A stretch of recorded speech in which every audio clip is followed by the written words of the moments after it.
이제 가르치는 거예요. 실제로 누가 복사를 하고 어느 만큼 빨아당기고 이런 거죠.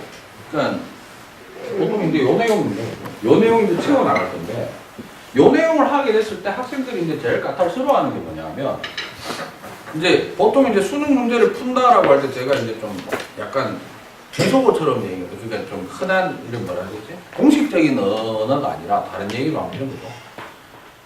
내용을 이해한 사람이 있는가 하면요, 문제의 구조를 이해를 잘하는 사람도 있어요. 근데 대부분의 학생들이 이걸 좀 잘 안 접하면, 연습량이 부족하면 제일 먼저 이 부분에 대한 문제를 싫어하는 이유가 숫자가 등장한다. 갈로스 에키가 한 번씩 등장할 수 있거든요. 그것 때문에 좀 괴로워합니다. 그러니까 우리나라 그 교육 구조상 약간 중학교 때부터 점점 수학이라는 학문 자체가 어떻게 됩니까? 되게 싫어지잖아요. 그 다음 두 번째가 뭐냐면, 숫자 쓰는 건 어쨌든 간에 좀 완성이 됐다는 거예요. 완성이 되고 나면 그 다음에는 문제가 되는 게 말 그대로를 인식을 하는 게 좀 안 되는 경우가 있어요. 그래서 제가 강조하는 게, 과학을 잘하는 사람은 과학의 성적이 잘 나온다라는 거는 일단은 연습량이 많아야 되고요. 성적이 잘 나오고 있어요. 두 번째는 뭐냐면 이겁니다. 국어를 좀 잘해야 된다. 그러니까 국어 성적이 좋아야 된다는 얘기가 아니고, 문장 하나하나를 그대로 있는 그대로 사실적으로 해석을 해내는 거죠. 참이다, 거짓이다. 중요한 건 자기가 모를 수 있어요. 그죠? 그럼 그게 모르는 거는 잘못된 거야? 말 그대로 지금 그 순간에는 모르는 거예요. 그죠? 그 다음부터는 만약에 자기가 수능이면 확률 게임이라도 해야 되죠. 확실하게 아는 거 하나, 기억, 니은, 디귿 중에. 아는 거를 먼저 밑에서 1, 2, 3, 4, 5 중에 들어가는 거 일단 동그라미 쳐놓고, 그죠? 아닌 거는 다 날려놓고. 그럼 어쨌든 확률은 어떻게 된다? 점점 높아지는 겁니다. 그래서 이 부분의 문제도 사실은 이 부분 관련한 문제는 앞서서 두 번 얘기하는 동안에 다 나왔어요. 기본 원리는. 그럼에도 불구하고 학생들이 이게 나왔을 때 괴로워하는 게 뭐냐면, 저는 제가 봤을 때 연습이 부족한 거 하나하고 문장에 대한 이해도입니다. 그래서 여기에서 문제로서 그냥 접근 요령이라고 한번 해볼게요. 이 부분에. 첫 번째는 이겁니다. 첫 번째는 어차피 이상적 상태를 따지는 겁니다. 뭐라고요? 이상적 상태를 따지는 거기 때문에 공간이 크게 나중에 보면 말이죠. 우주 공간, 대기, 지표 이렇게 나뉘어져 있죠. 나뉘어져 있는데 무조건 이겁니다. 각 공간의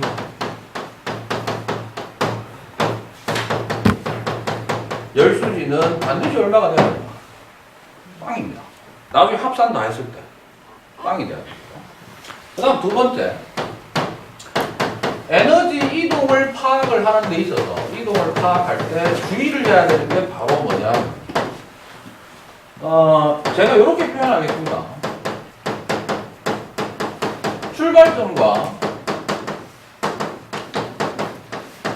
도착점을, 그러니까 화살표의 출발점과 도착점을 반드시 확인을 해라.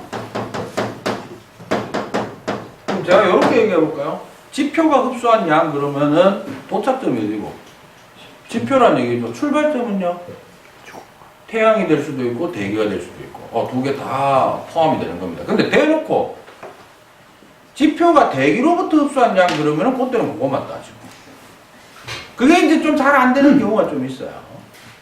그래서 이 두 가지만 좀 정확하게 하시면 별로 어려운 문제 아니죠.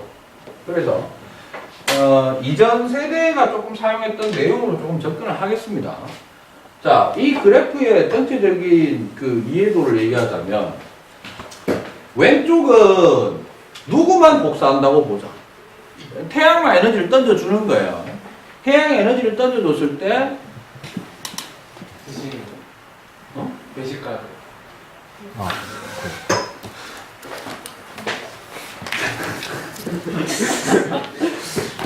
방송 사고인데. 태양이 던져줬을 때 이제 대기가 얼마 흡수하고 지표가 얼마 흡수하는지에 대한 내용입니다. 주의할 점은 스치고 지나갔다고 해서 에너지가 얼마 주어지느냐 그런 경우 있겠지만은 반드시 에너지의 이동은 화살표가 반드시 꽂혀 있는 것만 인정을 하는 겁니다. 알겠죠? 일단 출발값은 태양에서 얼마라고 생각하자. 100단위가 나갔다. 출발값이니까 마이너스라고 표시를 해줍니다. 오른쪽은 이제 누구만? 지구가 내뿜는 것만 전부 따지는데 지표 대기가 내뿜는 거, 지표가 내뿜는 거. 됐어요. 이렇게 따지잖아요. 그러면 여기서 출발을 해서 일단 1부는 어디로 온다? 지표로 옵니다. 그죠? 그 다음에 어디로 들어간 것도 있다. 대기로 흡수된 것도 있고요. 그 다음에 들어와 가지고요. 대기에서 튕겨져 나간 것도 있고요. 그 다음에 들어와 가지고 어디에서 튕겨져 나간 것도 있다. 지표에서 튕겨져 나간 것도 있습니다. 됐어요? 그럼 이거네. 어쨌든 여기 있는 숫자, 여기 있는 숫자, 여기 있는 숫자의 총합은 얼마가 돼야 된다. 100에서 출발한 거다. 그래서 이거는 좀 우리가 이해하기 좀 쉬운 숫자들로 얘기를 하겠습니다. 요즘은 여기가 25, 45 나오는데 일단 계산하기 편하게 20, 여기가 50이고. 그 다음에 이게 변하건 안 변하건 한동안 안 변할 값은 이거죠. 이게 얼마? 30입니다. 그래서 요거를 뭐라고 하느냐 하면 흔히 지구의 반사율이라고 얘기합니다. 좀 전문적인 용어로는 콩글리시로 그대로 읽으면 알베도라고 얘기를 합니다. 알비도. 됐어요? 그래서 지구의 알베도는 얼마입니까? 30% 정도 됩니다. 됐어요? 그러면 여기까지는 이제 태양이 던져준 거였죠. 그러면 이제는 누가 던져주는 거? 지구가 방출하는 거를 좀 얘기하면 일대 요건 좀 주의하셔야 돼요. 지구가 내놓을 때는 첫 번째 대기가 내놓는 게 있고 지표가 내놓는 게 있습니다. 그죠? 먼저 지표가 내놓는 거 할까요? 지표가 내놓을 때 지표에서 출발해서 어디로 가는 게 있고 우주 공간으로 바로 나가는 게 있고요. 그 다음에 어디로 들어가는 것도 있다. 이거 말고 있나? 요 경우의 수 말고 있어요. 지표가 내뿜는 것 중에 없죠. 그리고 지구 내부에서의 반사율은 없다고 보자고 했습니까? 그 다음에 누가 내뿜는 겁니까? 대기가 내뿜는 거니까 이렇게 있는 게 있고 이렇게 있는 게 있겠네요. 맞아요? 그러면 우리가 하나 얘기할 수 있는 건 이겁니다. 요거부터 할게요. 여기 있는 숫자하고 여기 있는 숫자하고 합은 얼마 돼야 될까? 무조건 70 돼야 되지. 왜? 아까 얘기했죠? 이거 전체 합이 0이 돼야 됩니다. 우주 공간이라는 그 합이 0이 돼야 됩니다. 그러면 마이너스 100에 얼마? 플러스 30이면 마이너스 70 남지? 0 되려면 이거 두 개 합친 거는 무조건 일단 얼마? 그렇죠. 70 돼야 될 거예요. 됐어요? 그 다음에 지구 초창기였으면 온도가 높아지면서 사실은 이게 이 내부 순환량 때문에 이 값이 계속 증가를 하는데 어느 일정 수준에서 평형 상태가 됐다는 거거든요. 그래서 임의적으로 좀 정하겠습니다. 지표에서 나가는 거를 우리가 얼마쯤 잡느냐 하면 마이너스 153이라고 잡을게요. 됐어요? 그러면 이제 이 내용은 거의 다 끝났습니다. 지표는 게임 끝이에요. 태양으로부터 얼마 받았는데? 50 받았고 내놓기는 마이너스 153이네. 대기로부터 받은 게 얼마 받아야 되죠? 103 받았다는 얘기죠. 왜냐하면 이것도 합이 얼마가 돼야 됩니까? 0이 돼야 되니까. 나머지 값을 이제 다 채워넣으려면 이거 채워넣어야 되고 요거 채워넣고 요거 채워넣어야 되는데 얘도 채워넣어야 되죠. 한 개는 정해져 있어야 되지. 그래야 확실하게 만들어지죠. 한 개만 이제 더 나오면은 나머지는 자동이 됩니다. 그죠? 그래서 지표에서 바로 나간 양이 좀 적겠지. 그래서 이거를 6이라고 하고 게임 끝. 자, 나머지 다 채울 수 있죠. 해볼까요? 요거 얼마입니까? 얼마 돼야 됩니까? 64 돼야 되죠. 맞아요. 요거 얼마입니까? 153에서 6 빼고 남았는 게 얼마? 그렇죠. 147이네요. 따라서 대기가 어쨌든 흡수한 양은 167이네. 그럼 내놔야 되는 총량도 얼마? 그렇죠. 마이너스 167이네요. 그 중에 64 나오고 103 합치면 67 맞아요? 167. 됐습니까? 여기에서 잠깐 우리가 의미를 조금 더 부여하자면 이렇게 됩니다. 이 중에서 온실효과가 누구니? 온실효과의 정의가 뭐죠? 꼭 CO2만 그런 거 아니다. 대기가 어디에서 방출된 걸? 지표에서 방출된 거를 흡수해서 다시 어디로? 지표로 던져주는 양이네? 그럼 이래 되네?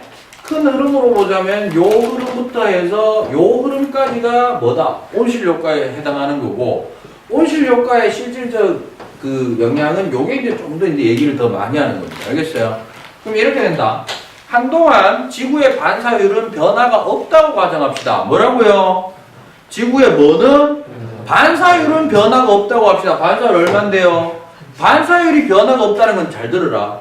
지구 내부에서 주고받는 에너지는 변할 수 있어도 지구에서 결국 복사돼서 나가는 양도 변화가 있었다.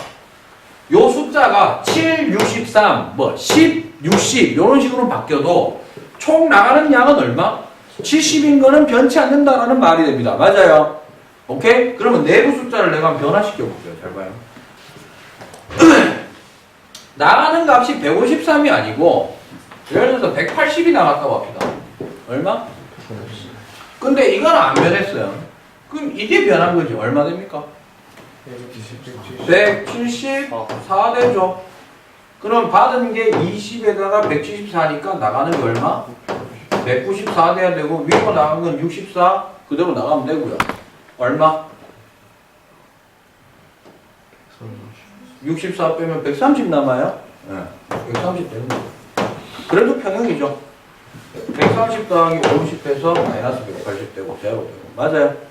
그러니까 늘상 정말 문제를 풀기 위한 스킬이다 라고 한다면 두 가지 말면 되죠. 각각의 공간을 때려쳐 죽여도 열수지가 얼마다?